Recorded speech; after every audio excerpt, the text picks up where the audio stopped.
Écoute, tiens-toi comme il faut là, parce que tu vas pas finir le repas sans prendre une fessée. Tu ranges. T'as dit que tu rangerais, alors tu ranges.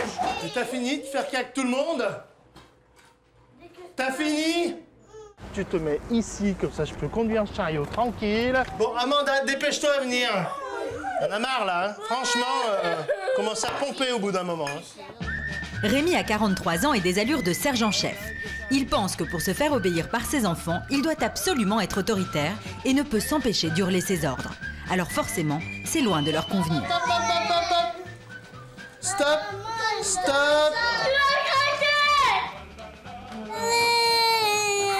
T'as fini ta comédie? Hop, au chaud! Bon, Amanda! Ah, non. Moi, je suis un petit peu sergent-chef dans la famille. Un peu adjudant, enfin ce qu'on voudra, mais enfin bon, je suis très autoritaire et moi je veux que ce soit... Enfin, j'ai pris l'habitude que ce soit comme ça, que ce soit tout le temps bien réglé, tout le temps à l'heure, tout le temps comme ça, tout le temps. Moi c'est ma nature, je suis comme ça et puis il faut que ça avance, on n'est pas là pour reculer. Ça embête certains, mais bon, je resterai comme ça, quoi. Et attends, je te demande pas si tu as envie ou pas, tu y vas et après tu es en vacances. Rémi est sans travail, mais il ne vit pas seul avec ses 6 enfants. Il est marié avec Sylvie depuis 9 ans. Sa femme a 34 ans, elle ne supporte plus les cris quotidiens de son mari. Pour elle, l'ambiance à la maison est devenue difficile. Ça, le problème, c'est que tu te rends pas compte que tu gueules tout le temps. Bah non, parce que je veux que ça avance. T'as déjà vu les reportages sur les GI américains? Ouais. Tu gueules comme les sergents instructeurs. Ouais. Comment je vous ai déjà dit, si vous voulez pas que je gueule, faut obéir, mais bon... Et j'en suis pas si sûre. Parce qu'au final, je pense que pour toi, c'est un bon défouloir. Ouais. Ce qu'a dit Blandine tout à l'heure, c'était vachement intéressant. Elle a dit? Elle a dit que depuis Emmanuel est né, il y a beaucoup trop de choses qui ont changé. C'est pas parce que je m'occupe beaucoup d'Emmanuel. Bah si, t'es moins avec les autres. T'es moins avec nous. Et c'est pour ça que toi, tu gueules. Depuis l'arrivée d'Emmanuel, le 6e enfant du couple, il y a maintenant 7 mois et demi, Sylvie a totalement changé. Elle est devenue exclusive avec son bébé. Elle laisse son mari tout gérer. Emmanuel, c'est vrai que c'est mon bébé, quoi. C'est mon petit bout, c'est... Quand je suis avec lui, bon ben ça va bien, quoi, tout va bien. Pourtant, il me prend beaucoup de temps. Hein. C'est le premier bébé qui me prend autant de temps. Mais bon, on est dans un monde de cocon, on est bien, quoi. On est tranquille. Et puis Rémi, il vient pas y mettre son nez. Alors les journées de Rémi sont bien chargées. Et elles commencent tous les matins à 7 h quand il réveille les enfants. Pendant ce temps-là, Sylvie dort encore. À 7 h 30, tout le monde doit être à table pour le petit déjeuner. Allez. Et 30 minutes plus tard, ils doivent s'habiller. 8 h 15 précise, c'est l'heure du départ à l'école. Et c'est en rang, s'il vous plaît. T'es sûr? Sûr, tu es sûr? Ça doit être ouvert là-bas. Allez, tu ouvres la porte. Et... Blandine, 7 ans. Brian, 6 ans. Clémentine, 4 ans. Et Amanda, 8 ans et demi, doivent filer droit, car Rémi est là pour les rappeler à l'ordre. Allez, tiens, regarde, t'as vu un peu? Allez, mets-toi derrière Amanda. Là. Amanda, commence pas parce que... Douce, non, cours pas, j'ai dit. Allez, donne-moi la main. Bon, c'est bon, Brian, c'est bon, allez. Brian, j'ai dit, ça suffit. Brian, tu fais attention de ne pas glisser là-bas. Tu vas venir à côté de moi, là, 5 minutes, là. Viens là. Amanda et Blandine, on se calme. Allez, c'est bon, on peut traverser, là. 2 heures plus tard, c'est encore à Rémi d'aller chercher les enfants à la sortie de l'école. Mais le papa sergent, c'est aussi devenir un papa poule et lorsqu'ils sont au parc, fini les cris. Place au jeu et au rire d'enfants. Non, Amanda, va doucement.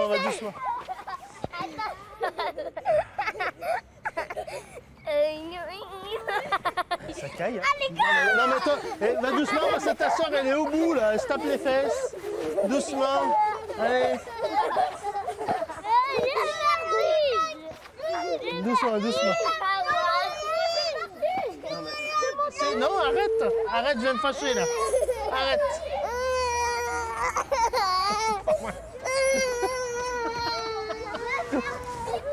Allez, hop. Allez, go. Ouais, eh ben, on n'a pas le temps, là, allez. On va rentrer à la maison. Bon, Amanda, c'est bon, là. Mais la détente est de courte durée. La journée pour Rémi est loin d'être terminée. De retour à la maison, il doit encore gérer seul l'intendance du repas et aussi l'énervement et la fatigue de tous les enfants. Et tu joues pas avec le couteau, d'accord? Assieds-toi parce que... écoute, tu vas te calmer là. Voilà, ça c'est bon. Ça va dégénérer là. Non, non, j'ai pas le temps là. Je vais faire cuire les pâtes. Si, c'est salé. Ah non. Brian, arrête parce que je vais te la mettre, la fessée, hein, devant tout le monde. À table, Sylvie fait acte de présence, mais elle ne participe toujours pas à la vie de famille. Elle reste passive à l'agitation des 4 grands. Elle se consacre entièrement à son bébé. Oh, oh. On se calme.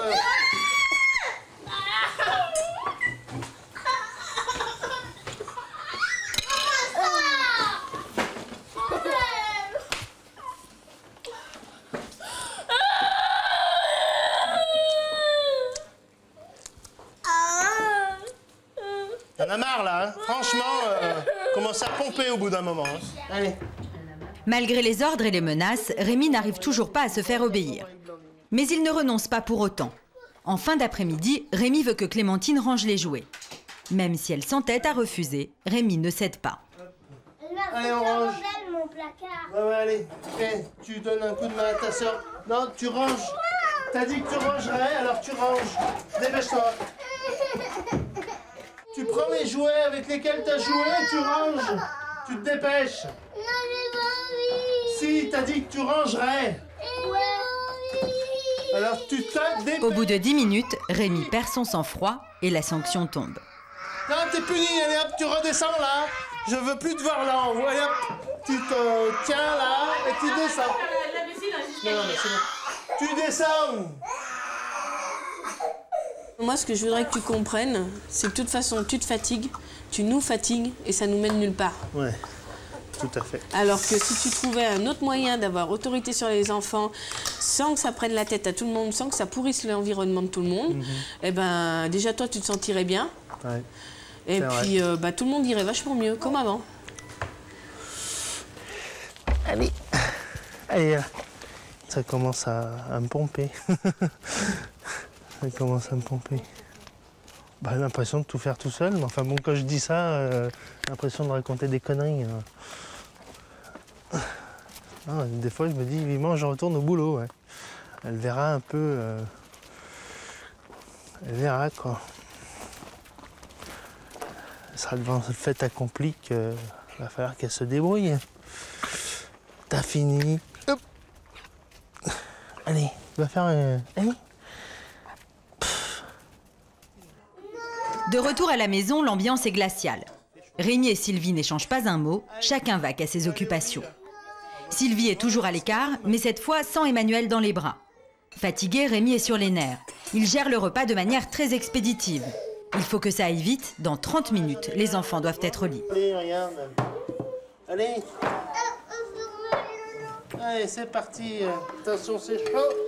Oh, je t'en ai mis beaucoup de minutes. Allez, mangez. Allez, Clémentine, dépêche-toi. C'est bon? Allez. Allez, une petite goutte. On mange. Allez. Bon, ça y est. On va bientôt aller au lit, là. Alors, qu'est-ce qu'il dit, comment ça va?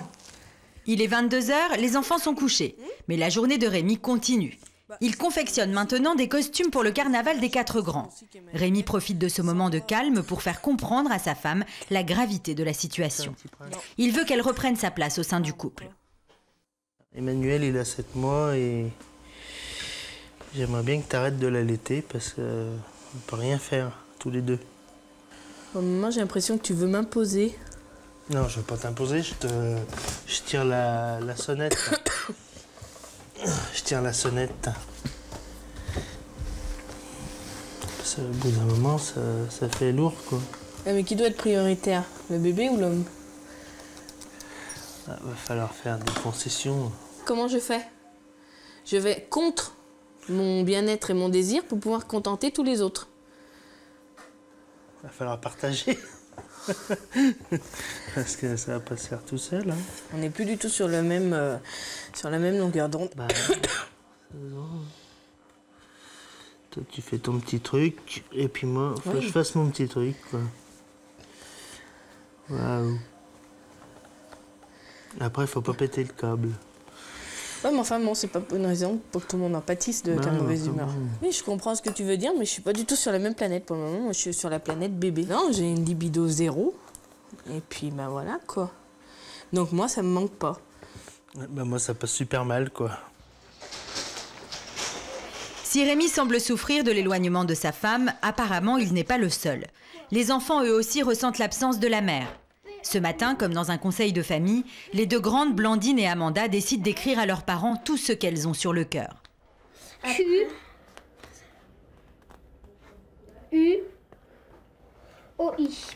Pourquoi tu viens jamais nous chercher? Maman et papa, Brian, c'est le prince. Papa, laisse maman faire autorité, j'ai marqué tout ça. Donc maintenant, on va y donner. Papa, pourquoi à chaque fois que maman s'occupe de nous, tu te mets devant elle? Vigne, Blandine. Maman, elle doit me répondre. Ah, d'accord, elle va te répondre. Et toi, tu dois me répondre ici. D'accord. Alors, maman, pourquoi tu viens jamais nous chercher? Avec Titi, c'est plus facile que ce soit papa qui aille vous chercher. Non, il n'y a ni prince ni autre dans cette maison, juste des enfants aimés. Surprise, toi, parce que les enfants ont dit. Je pensais pas qu'ils trouvaient que c'était aussi lourd que ça que je m'occupe de Emmanuel. Bah, t'es souvent avec lui, hein, ça c'est clair. Bah oui, mais il est très demandeur, il a besoin. En fait, il va falloir que j'apprenne à lâcher Titi, quoi. Voilà, tu manques un peu. Ouais. Tu manques un peu au sein de tout ça. Bah apparemment, oui. Ouais. C'est assez difficile à entendre parce que, bon, je pensais... C'est sûr que je sais que je m'occupe beaucoup du petit dernier, que je le materne énormément, mais je pensais pas léser autant les autres. Donc, c'est vrai qu'il va falloir que je fasse beaucoup d'efforts pour m'occuper de tout le monde. Et pas seulement du tout petit. Après avoir lu et relu les mots de ses enfants, Sylvie prend conscience que son comportement doit changer. 20h30, c'est l'heure du coucher. La jeune femme profite de cet instant pour en faire un moment privilégié où chaque enfant aura sa maman pour lui tout seul. Allez, on va lire un petit bout d'histoire. Winnie l'ourson et l'arbre à miel. Par un beau matin d'été, dans sa petite maison au cœur de la forêt des rêves bleus, Winnie l'ourson fait de la gymnastique. Pouf, c'est dur. Il tire sur ses bras et touche le bout de ses pieds. 1, 2, 3. 3 fois. Il faut que je pense à faire ça au moins 1 fois par semaine, si je ne veux pas grossir, se dit le gros petit ours. Le lendemain, nous faisons venir chez notre couple Catherine Muller, notre psychologue. Rémi et Sylvie, vous avez fait appel à l'émission Confession intime et je voudrais savoir ce que vous attendez de moi, vous Rémi. Un petit peu d'être jugé, d'être regardé d'une autre manière, parce que bon, c'est vrai qu'on a beau se regarder dans la glace, mais ça fait pas tout. Et puis bon, avoir une idée de mon comportement, si vraiment il y a quelque chose qui cloche, qu'on me le dise. D'accord. Carrément. D'accord. Voilà. Vous Sylvie, qu'est-ce que vous attendez de moi? Des solutions pour retrouver un équilibre et le calme. T'en reparlerai. Bon, tu manges pas, toi? C'est la fête de quoi, là? Après avoir regardé des scènes du reportage, Catherine Muller donne ses premières conclusions. Une petite goutte. Sylvie, j'ai remarqué dans le reportage que pendant que Rémi est en train de mener ses troupes à bon port, vous êtes dans le coin sur l'ordinateur, vous n'intervenez pas du tout, du tout. C'est habituel chez vous? Oui, c'est habituel. Si on veut qu'il y ait un certain calme, on est obligé de se plier à ses volontés. Sinon... Ça, vous le ressentez comme autoritaire, non seulement sur les enfants, mais sur vous-même? Ah oui, parce que de toute façon, si ça va pas comme il veut lui, ses phrases fétiches sont t'as qu'à le faire ou t'as qu'à t'en occuper. Donc... Qu'est-ce que vous ressentez à ce moment-là quand il vous dit t'as qu'à le faire ou t'as qu'à t'en occuper? Qu'est-ce que vous éprouvez? Qu'est-ce que vous ressentez au fond de vous-même? De la colère, parce que bon, de toute façon, il laisse pas le temps, il laisse pas ni le champ, ni l'espace, ni le temps pour que je puisse justement le faire ou m'en occuper. Il est sur tous les fronts en même temps et tout de suite. Il anticipe même. Au lieu de laisser un petit peu vivre, il anticipe, il monte, il Donc bon, j'ai pas le temps. Et j'ai appris qu'avec les semaines qui passent, c'est vrai que je suis rentrée dans une phase de recul. Et donc là, vous avez des refuges, comme par exemple l'ordinateur, votre bébé. Vous vous réfugiez dans un monde à vous. Surtout le bébé, ça devient un sujet récurrent. Ouais. Je ne m'occupe que des manuels. Afin que la jeune femme reprenne sa place de mère de 6 enfants, notre psychologue lui propose de faire un exercice avec eux, sans la présence de son mari. Vous pouvez, pendant que vous êtes en train de préparer le jeu, donner une consigne à chacun de vos enfants, en essayant un peu de répartir les tâches. Et éviter que, par exemple, Joséphine soit à un bout de la table, il n'y a plus personne qui s'occupe d'elle, et puis Clémentine qui ne sait pas ce qu'elle va faire, donc qui commence à s'agiter un petit peu. Donc dire explicitement, voilà ce qu'on va faire, comment on va le faire, voilà ce que va faire Joséphine, voilà ce que va faire Brian. Vous voyez, pour les amener... voilà. Va t'asseoir à côté d'Amanda, là-bas, ce sera plus simple. D'accord? Clémentine, tu vas venir à côté de moi. Brian, tiens, tu te mets à côté d'Amanda.